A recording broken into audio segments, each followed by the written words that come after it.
రాను రాను. ఇదంతా కూడా water supply in lakh litres చూస్తే 125 లక్షల రాను అంటే రాను 120 లక్షల లీటర్స్ ఆఫ్ వాటర్ని సప్లై చేసే పరిస్థితికి వచ్చాం. అదే మరి వాటర్ కనెక్షన్ ఛార్జ్కి రాను రాను రాను రాను. వాళ్ళు ఎప్పుడు కావాలంటే ప్లాన్ చేసుకోవచ్చు.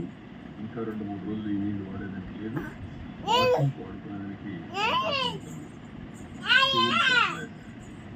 ఈరోజు చాలా వరకు రాను రాను డోర్ డెలివరీ ఇస్తున్నాం. రాను. 10,000 కుటుంబాలకు ఇచ్చాం. మొత్తం 2,32,000 కుటుంబాలు ఇవ్వాలి. రేపు ఇది కూడా పూర్తవుతుంది. ఫైర్ ఇంజన్స్ కూడా చూస్తే